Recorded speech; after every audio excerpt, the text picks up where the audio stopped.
Stories of the Mustang.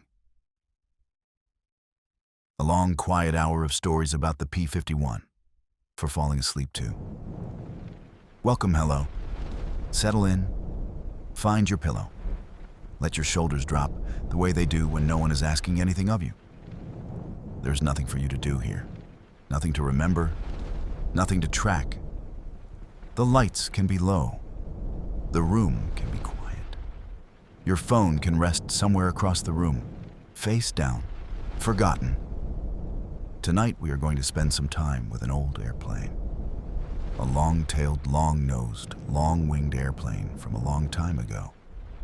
The North American P-51 Mustang. You don't have to know anything about it. You don't have to remember anything I say. The names will drift in. The names will drift out. None of it is a test. This is just a slow walk through quiet hangars and across cold grass airfields and into the small, careful workshops where these machines were built. We will sit in the cockpit a little. We will look at the rivets. We will listen to the engine warm. We will not go anywhere fast. Let your breathing slow. Let the sentences slow with it. If your mind wanders, that is fine. The story will still be here, waiting when it comes back. And if it never comes back, because you are already asleep, that is the best ending of all. 1. The drawing board. The story begins in a drawing room, not a battlefield, not a runway. A drawing room.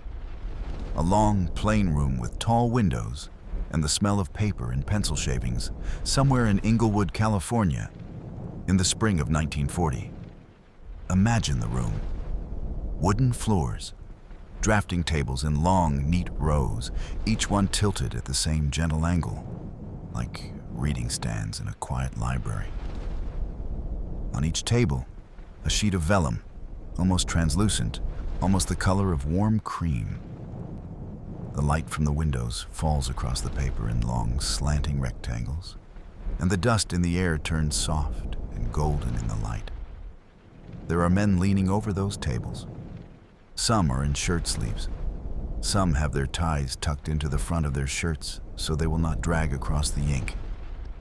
Each of them has a wooden pencil sharpened to a fine point, and a small, soft eraser, and a long, thin, straight edge, and a French curve, which is a flat plastic shape used for drawing the long, curving lines of an airplane's body. They are not in a hurry. Drawing an airplane is patient work. A wing is not one line. A wing is hundreds of lines. The top curve, the bottom curve, the leading edge, the trailing edge, the ribs inside the wing, like the bones of a leaf. The spar that runs along the wing like the long bone in your forearm. Each line measured, each line redrawn, each line softened with the side of the hand and corrected again and again until it is right. The chief designer is a man named Edgar Schmued. He is quiet and he is methodical, and he speaks with a gentle accent left over from a childhood in Europe. He has been thinking about this airplane for a long time. He has been thinking about it on the way to work and on the way home from work, and in the small hours when he cannot sleep, and over breakfast when his coffee is going cold beside him. He does not want a heavy airplane. He does not want a complicated airplane. He wants something clean, something with a long, smooth nose, something with a wing that does not fight the air, but slips through it, the way a rowboat slips through still water at dusk. He sketches the shape on a piece of scratch paper, and then on another piece, and then on another. And he is not satisfied. And he is not satisfied. And then, one evening, he is. They have been told, at the company, that the airplane must be designed in 120 days. 120 days, from a blank sheet of paper to a real airplane, sitting on real tires on a real concrete apron, ready to fly. It is not enough time. Everyone in the room knows it is not enough time, and yet they begin. There is something soothing about watching skilled people work without rushing. The pencils move. The erasers move. A draftsman steps back from his table, tilts his head, makes a small adjustment to one line, steps forward again. Another man walks past with a roll of drawings under his arm, nods, says nothing, keeps walking. The clock on the wall ticks softly. Somewhere down the hall, a typewriter goes click, click, click. Days pass like this. Then weeks. The drawings grow. The shape grows. The airplane begins to exist on paper before it exists in the world. Long before any metal is bent. Long before any rivet is driven. The Mustang is a quiet idea on cream-colored paper, in a quiet room, in a quiet spring. And then, slowly, very slowly, the idea begins to leave the paper and walk out into the workshops and become a thing you could touch. 2. The hangar at night. There is a particular feeling about an airplane hangar at night. If you have ever been inside one, you remember it. If you have not, you can still imagine it, because it is mostly a feeling of space and quiet and the SM. L of paper and pencil shavings somewhere in Inglewood, California, in the spring of 1940. Imagine the room. Wooden floors, drafting tables in long, neat rows, each one tilted at the same gentle angle, like reading stands in a quiet library. On each table, a sheet of vellum, almost translucent, almost the color of warm cream. The light from the windows falls across the paper in long, slanting rectangles, and the dust in the air turns soft and golden in the light. There are men leaning over those tables. Some are in shirt sleeves. Some have their ties tucked into the front of their shirts so they will not drag across the ink. Each of them has a wooden pencil, sharpened to a fine point, and a small soft eraser, and a long, thin, straight edge, and a French curve, which is a flat plastic shape used for drawing the long, curving lines of an airplane's body. They are not in a hurry. Drawing an airplane is patient work. A wing is not one line. A wing is hundreds of lines. The top curve, the bottom curve, the leading edge, the trailing edge, the ribs inside the wing like the bones of a leaf, the spar that runs along the wing like the long bone in your forearm. Each line measured, each line redrawn, each line softened with the side of the hand and corrected again and again until it is right. The chief designer is a man named Edgar Schmued. He is quiet and he is methodical, and he speaks with a gentle accent left over from a childhood in Europe.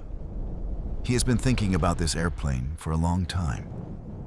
He's been thinking about it on the way to work and on the way home from work, and in the small hours when he cannot sleep, and over breakfast when his coffee is going cold beside him.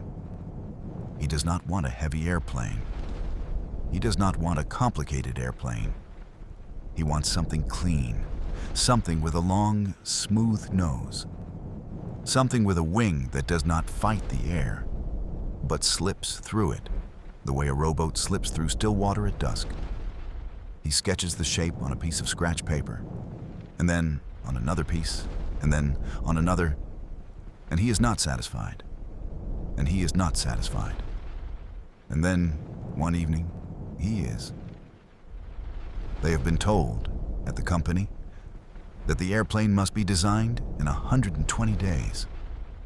120 days, from a blank sheet of paper to a real airplane, sitting on real tires on a real concrete apron, ready to fly. It is not enough time. Everyone in the room knows it is not enough time. And yet, they begin. There is something soothing about watching skilled people work without rushing. The pencils move. The erasers move. A draftsman steps back from his table, tilts his head, makes a small adjustment to one line, steps forward again. Another man walks past with a roll of drawings under his arm, nods, says nothing, keeps walking. The clock on the wall ticks softly. Somewhere down the hall, a typewriter goes click, click, click. Days pass like this, then weeks. The drawings grow, the shape grows. The airplane begins to exist on paper before it exists in the world, long before any metal is bent, long before any rivet is driven. The Mustang is a quiet idea on cream-colored paper, in a quiet room, in a quiet spring. And then, slowly, very slowly, the idea begins to leave the paper and walk out into the workshops and become a thing you could touch. 2. The hangar at night. There is a particular feeling about an airplane hangar at night. If you have ever been inside one, you will remember it. If you have not, you can still imagine it, because it is mostly a feeling of space and quiet, and the smell of old metal and old oil and something faintly sweet, which is the smell of dope, the lacquer they used to paint on fabric and metal in the early days. Picture a hangar in England in the winter of 1943. The doors are not all the way closed. There is a tall slot of black sky between them, and through that slot you can see a few stars, very small, very steady, very far away. A cold wind comes through the slot from time to time, and the sound of it is low and soft, like someone breathing in another room. Inside, the hangar is dim. There are works lights hung on long cords from the rafters, and they make pools of yellow light on the concrete floor. And outside those pools, the hangar fades into darkness. The roof is so high you cannot see it. It is just up there, somewhere, holding the night out. In the middle of the hangar is a single Mustang. It is up on jacks, just a little, the way a car is up on jacks when someone is changing the oil. The wheels are off the ground. The propeller hangs straight down, the 4 long blades pointing at the floor, perfectly still. You could walk up and put your hand on one of the blades, and it would be cold and smooth and a little oily. There is one mechanic working tonight. His name does not matter. He is a young man from a small town in the middle of America. A town with a single grain elevator and one main street and a movie theater that shows a different picture every Saturday. He has been here for 7 months. He has not seen his mother in 7 months. He thinks about her sometimes, in the slow hours. But tonight, he is thinking only about a fitting on the cooling system, which is a small brass piece, no bigger than the end of his thumb. He is sitting on a wooden box beside the airplane with the brass fitting in one hand and a soft cloth in the other, and he is cleaning it slowly. He is not in a hurry. He has all night. The airplane is not flying tomorrow. He cleans the threads with the cloth, and then he holds the fitting up to the light, and he turns it, and he looks at it from one side and then the other. Above him, the airplane is enormous and very quiet. The long nose stretches out into the dim air. The cockpit canopy is closed, and the glass is fogged a little on the inside, and the inside of the cockpit is just a shape, a hollow, a place where someone will sit later. The wings stretch out to either side, and the tips of them disappear into the soft darkness beyond the work lights. From outside, very far away, comes the sound of an engine running up on another part of the field. It is so distant, it is more of a feeling than a sound, a soft pulse in the air. The mechanic does not look up. He has heard a lot of engines. He sets the brass fitting down on a clean cloth in the wooden box. He picks up another cloth. He picks up another fitting. He begins again. There are men all over England tonight, in hangars like this one, doing the same small work. Cleaning, checking, oiling, adjusting. Most of what they do, no one will ever see. Most of what they do is not in any history book. They are the quiet base of the whole tall thing. The hangar around them is cold. The work lights are warm. The night goes on. And the airplane, up on its jacks, with its long nose and its still propeller and its closed canopy, just waits. 3. The engine that crossed an ocean. There is a story, a quiet little story, about how the Mustang got its engine. It is not a dramatic story. It is more of a slow story. It is the kind of story that people who like airplanes tell each other in small voices, late at night, when the conversation has wandered a long way from where it started. The first Mustangs had an American engine called the Allison. It was a good engine. It was a strong engine, low down, where the air is thick. But up high, where the air is thin, the Allison began to lose its breath, the way a runner does climbing a mountain. The airplane was beautiful. The airplane was fast. But up where the bombers flew, in the cold, thin air, the airplane was tired.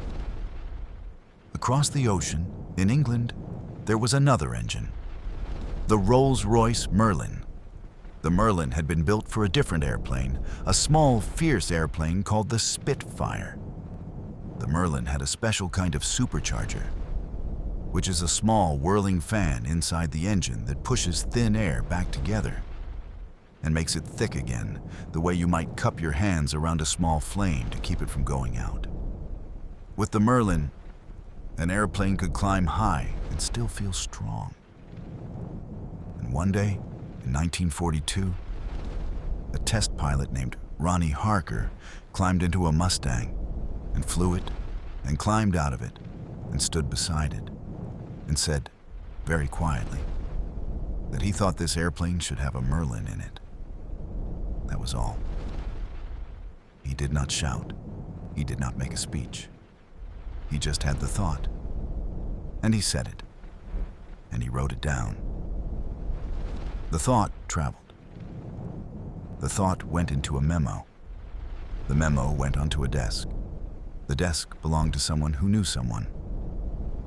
And after a little while, an idea began to move from the quiet rooms of one country across the ocean to the quiet rooms of another country, the way a small boat crosses a wide bay at dusk, slowly, steadily, without much fuss.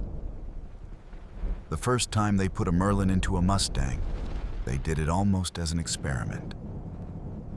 They unbolted the Allison very carefully, and they lowered it onto a cradle, and they wheeled it away. They lifted the Merlin with chains and pulleys, and they brought it forward, and they lowered it into the empty space at the front of the airplane. They bolted it in. They connected the fuel lines, and the oil lines, and the cooling lines, each one labeled, each one routed gently. And then they closed the cowling, which is the long curved metal cover that fits over the engine. And they stood back, and they looked at the airplane. From the outside, almost nothing had changed. The shape was the same. The lines were the same. The Mustang still looked like a Mustang. But inside, where you could not see, there was a different heart. When they started it, the sound was different. The Merlin has a particular sound. People who have heard it never forget it. It is a deep, even almost musical sound. A rolling sound. The kind of sound that fills a valley and bounces off the hills and comes back to you a moment later. People near the airfield used to stop what they were doing when they heard a Merlin start just to listen. And on that first flight, when the test pilot pushed the throttle forward and the Merlin opened its lungs and the Mustang lifted into the air and climbed and climbed and kept climbing, even when by all rights it should have begun to tire. Something quietly miraculous had happened. Two countries had lent each other the very best of their work. An English engine and an American airframe. A long-distance friendship.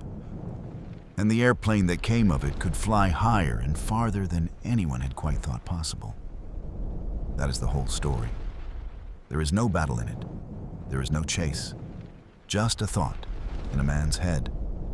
On a cold afternoon in England, that traveled across an ocean and changed an airplane forever. 4. The long, quiet flight. Most of what we tell about old airplanes is the loud part. The takeoff, the dogfight, the landing on a damaged wing. We tell the loud parts because they are easy to tell. They have shapes, they have endings. But most of flying, even in wartime, was not loud. Most of flying was long and quiet and a little cold. Most of flying in a Mustang in the middle of the war was a 4 or 5 hour journey across an ocean of empty sky with nothing happening. Just the hum of the engine, just the slow drift of clouds far below, just the long thin line of the horizon, gently curving. Imagine a young pilot, 22 years old, in the cockpit of a Mustang, 3 hours into a 5-hour flight. The bombers he is escorting are far below him, a loose formation of small dark crosses against the white floor of the clouds. They are moving very slowly, from his point of view, because he is moving with them. And so they hardly seem to move at all. They look almost like they are floating in place. He has been at the same altitude for a long time. The cockpit is small and snug and full of small noises. The hum of the engine carried up through the airframe into his bones.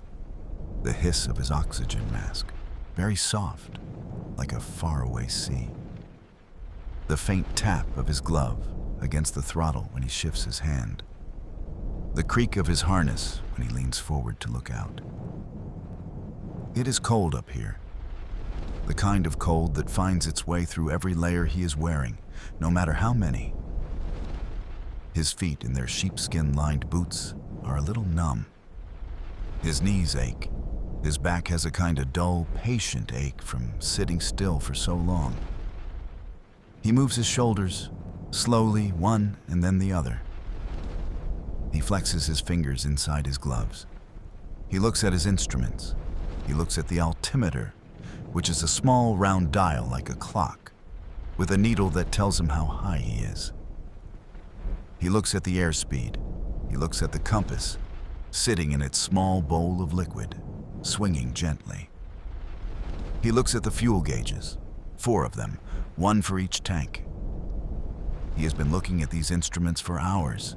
He will look at them for hours more. Outside the canopy, the world is enormous and almost empty.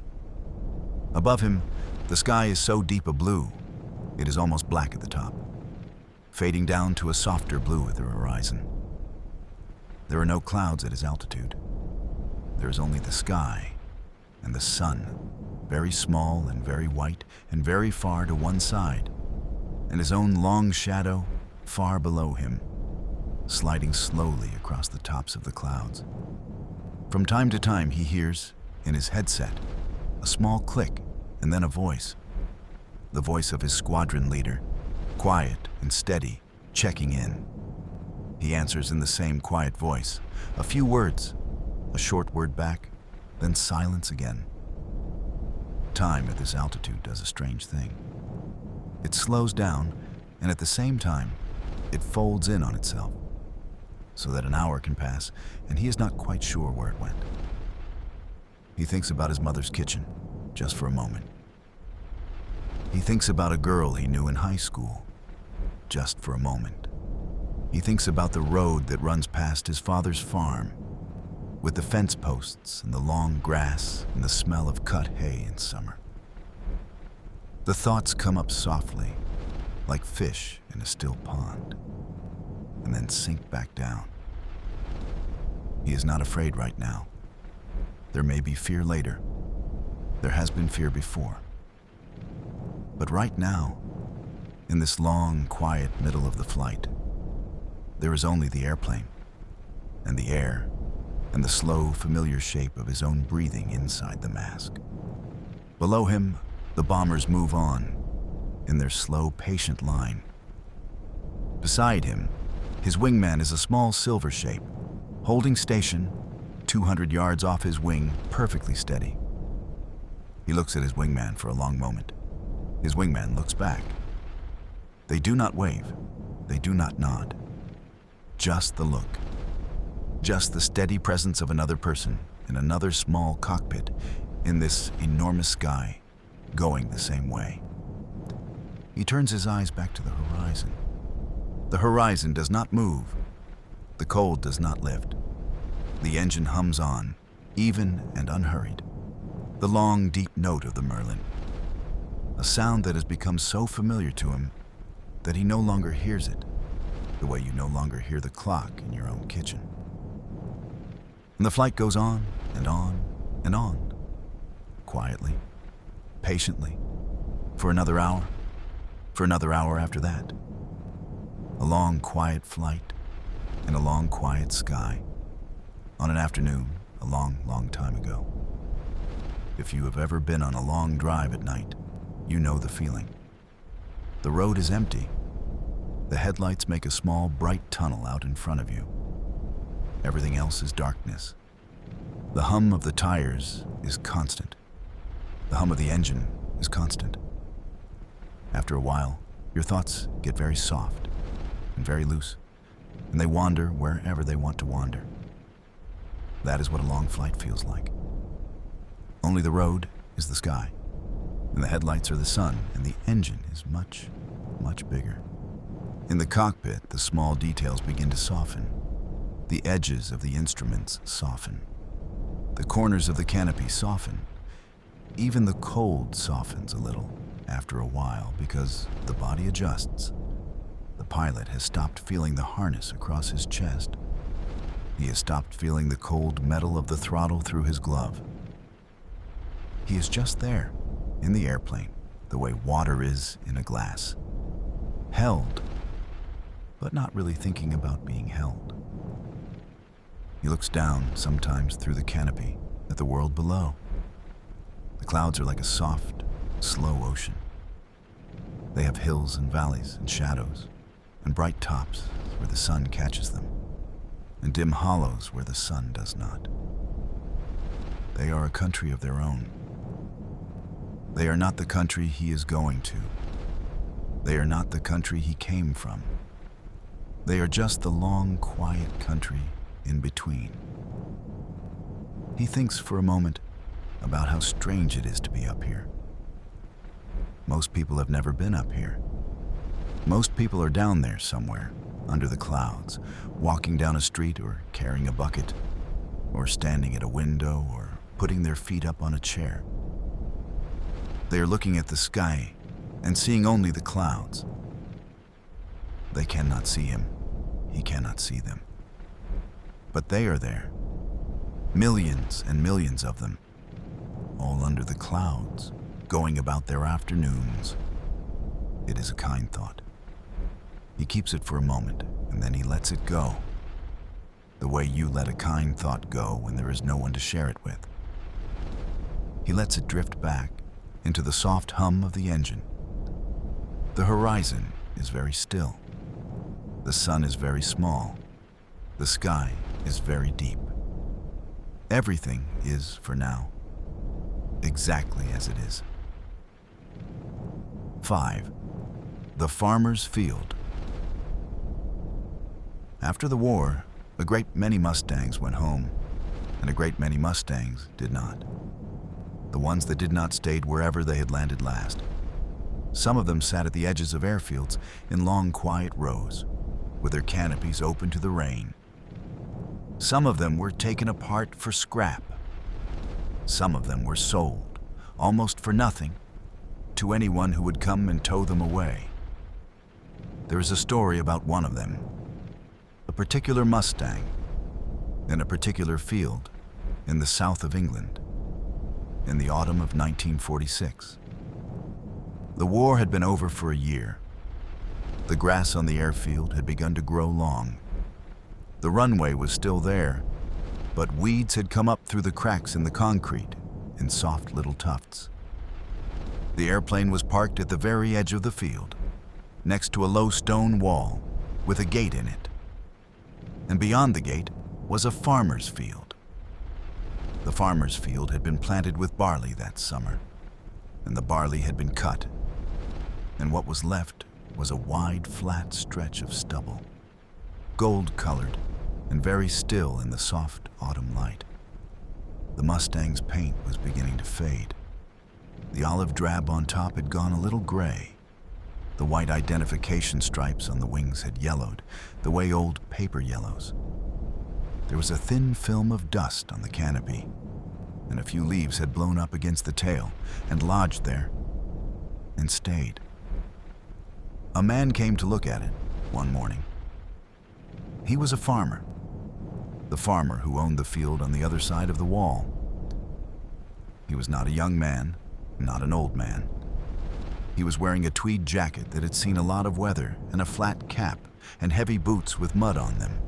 He had a small dog with him, a brown and white dog with long ears and a friendly, tired face.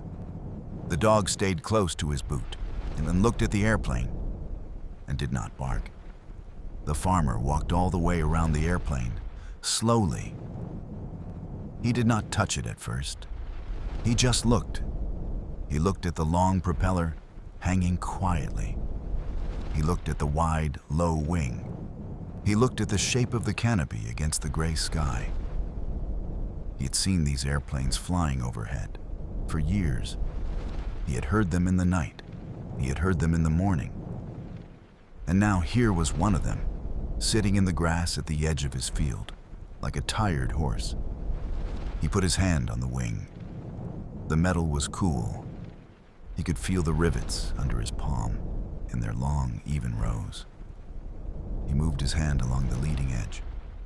He had never touched an airplane before. It surprised him how solid it was, how patient, how heavy and how light at the same time. He stood there for a while.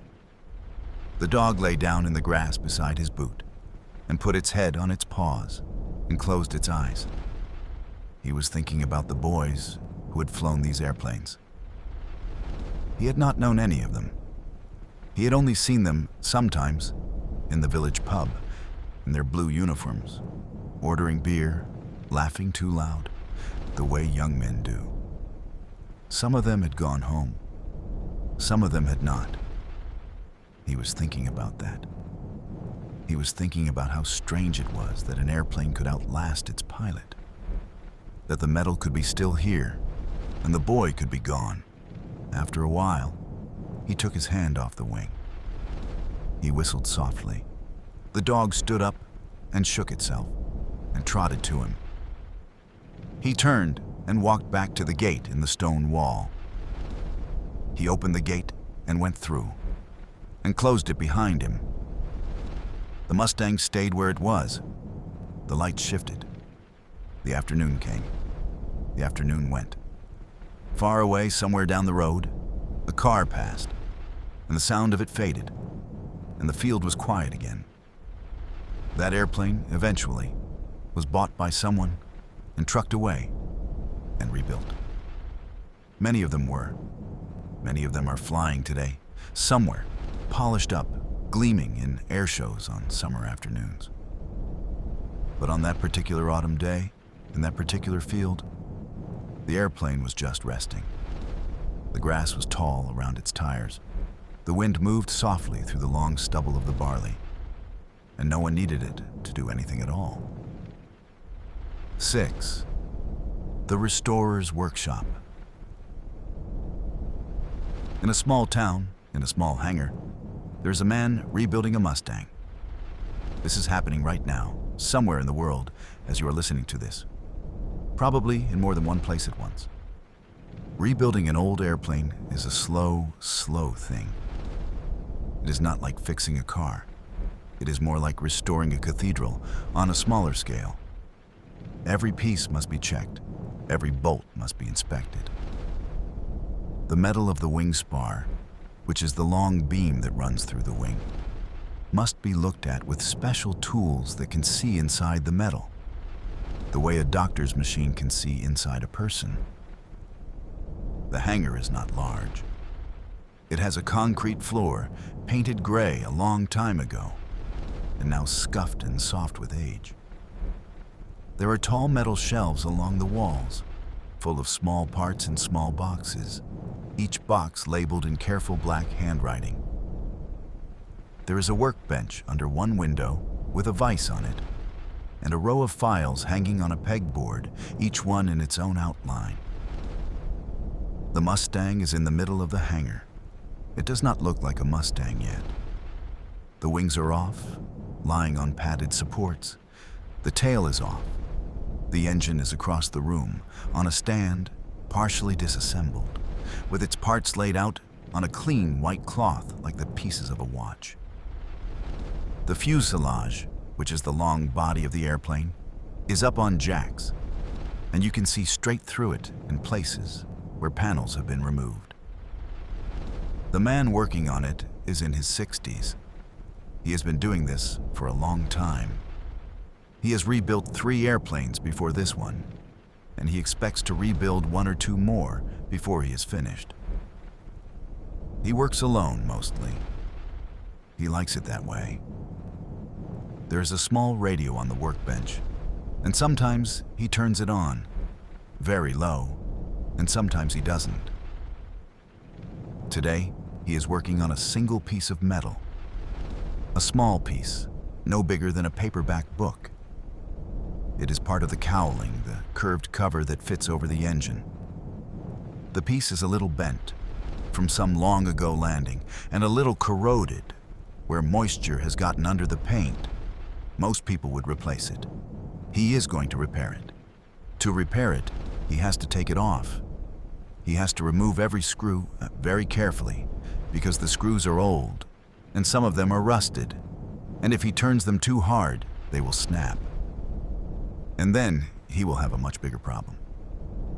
He uses a small bottle of penetrating oil, and he puts a single drop on each screw head, and he waits. He sits down on a stool. He looks at the airplane. He waits some more. After 10 minutes, he tries the first screw. It turns. Slowly, he turns it out and sets it on a magnetic tray where it cannot roll away. He moves to the next screw. It turns too. He sets it on the tray next to the first one. He moves to the next. There is something deeply quieting about watching this kind of work. Not because it is exciting. Because it is not exciting. Because there is a person, alone in a room, doing a thing carefully, with no one watching. And he will keep doing it tomorrow, and the day after that, and the week after that.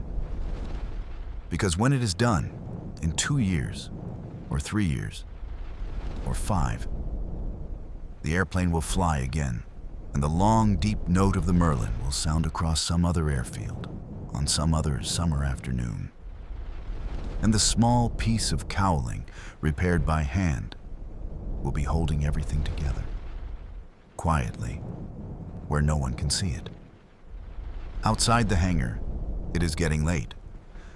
The light through the high windows is turning a soft orange. A bird has landed on the windowsill and is sitting there, looking in. The man does not notice. He is on his 4th screw. He will work for another hour. Then he will stand up, slowly, because his back is not what it was. He will stretch. He will turn off the work light over the bench. He will walk to the small door at the side of the hangar, and he will turn off the radio, if it is on.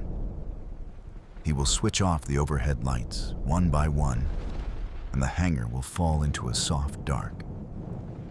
The Mustang will be a long shape in the gloom, asleep on its jacks. He will close the door. He will lock it. He will walk to his truck in the gravel lot, and he will get in, and he will drive home along a quiet road. And the airplane will wait for him. In the dark, with all its small parts laid out exactly where he left them. 7. The Air Show. There's one more story. It is summer now, a summer day, somewhere in the middle of America, on a small airfield with a low white tower and a single asphalt runway. The grass on either side of the runway is yellow-green. The sky is a soft, pale blue. Everything is very still. It is the middle of the afternoon. There is going to be an air show. There has been one every year, here, for a long time. People bring lawn chairs. People bring small coolers with sandwiches inside, and bottles of cold water with the labels coming off in the condensation. Children sit on blankets. Old men in baseball caps sit on the tailgates of pickup trucks. Everyone is waiting. Down at the end of the runway, a Mustang is taxiing. You can hear it before you can see it. The long, deep note of the Merlin, idling, comes rolling up the runway, low and patient. Then, around the corner of the hangar, the airplane appears. It is polished. The metal of its wings reflects the sky. The propeller turns, slow and lazy. Just the idle, a soft whoop, whoop, whoop. It rolls to the end of the runway and turns and stops. The pilot is a woman this time. She has done this before. She has done this many times. She runs her checks. She moves the controls gently, one at a time. The rudder, the ailerons, the elevators. Each one moves, and the airplane shifts a little on its tires, like a horse settling its weight. She advances the throttle. The Merlin opens its lung. The sound is not loud, exactly, not at first. It is more that the air around the airplane begins to vibrate evenly, the way water vibrates in a glass on a table when a heavy truck goes by. The airplane begins to roll forward, slowly at first, then a little faster, then faster, and the long tail comes up off the ground, and the airplane is balanced on its main wheels, racing along the runway, level, like a bird about to lift. And then, almost without seeming to try, it leaves the ground. The wheels come up and fold neatly into the wings, and the airplane climbs into the soft afternoon sky in a long, easy curve, the way smoke rises from a chimney on a still day. The crowd is quiet. Air show crowds, the good ones, get quiet for the Mustang. They do not cheer. They do not clap. Not yet. They just watch. The airplane climbs and turns, and the long, deep note of the engine fades for a moment as it goes away. And then it comes back, louder, as the airplane swings around and comes back across the field. It passes overhead, very low and very fast. You can see the rivets. You can see the small patches of polished aluminum. You can see for 1 second the shape of the pilot in the cockpit, helmeted, leaning forward a little, focused. The shadow of the airplane runs across the grass, a long, slim shadow, faster than a person could ever run. And then it is past and climbing again into a long, graceful turn. And the sound rolls across the field a moment behind it, the way thunder rolls across a valley behind the lightning. Some of the older men in the crowd take off their caps. They are not quite sure why. They just do. The airplane will fly for a few more minutes. It will come around again, low and clean, and then once more, higher and slower, almost showing itself off, the way a horse will sometimes step a little prouder when it knows it is being watched. And then it will come around one last time and line up with the runway, and the wheels will come down, and the airplane will settle gently, gently, gently onto the grass and the asphalt. and roll out and slow and turn off the runway and taxi back to the hangar and shut down. And the propeller will turn and turn and turn and finally stop, with one blade pointing slightly down and to the right, the way they always seem to stop. And the field will be quiet again. And someone, somewhere, will pour a thermos of coffee, and someone, somewhere, will fold up a blanket, and someone, somewhere, will lift a sleeping child off a lawn chair and carry them to the car. And the airplane, the long-tailed, long-nosed, long-winged airplane, will sit in front of its hangar in the slanting afternoon light, ticking as it cools, quiet, at rest. 8. The names on the nose. There is one more small thing worth saying about these airplanes before we let them rest for the night. The pilots in the war used to paint things on the noses of their airplanes. Not the engineers, not the officers. The pilots and the ground crews, on their own time, with small brushes and small cans of paint they had found somewhere or other. They painted names on the noses of their Mustangs. Sometimes the names were the names of girls back home. A girl from a town in Iowa. A girl from a small street in Texas. A girl whose photograph the pilot kept, folded inside the lining of his flight jacket, soft at the edges from being looked at too many times. The pilot would paint her name on the side of the airplane in careful curving letters. He would step back. He would look at it. He would think, well, that is not the worst job in the world. Sometimes the names were jokes, old jokes between friends, jokes that no one outside the squadron would understand. Sometimes the names were silly. Sometimes the names were tender. Sometimes the names were the kind of name a young man uses when he does not yet have the words for what he means. And sometimes, alongside the name, the pilots painted a small picture. A drawing of a horse sometimes, since the airplane was a Mustang. A cartoon. A character from a comic book. A small dragon. A four-leaf clover, painted bright green for luck. The paint was rarely very good paint. It chipped at the edges. It faded in the sun. But it was there. And then the airplane would fly, and the name and the picture would fly with it, into the cold air, far above the clouds, where no one could see them. The girl, in her town in Iowa, did not know that her name was up there that day. She was at the kitchen table, maybe, peeling potatoes for supper, or sitting on the porch with a letter in her lap.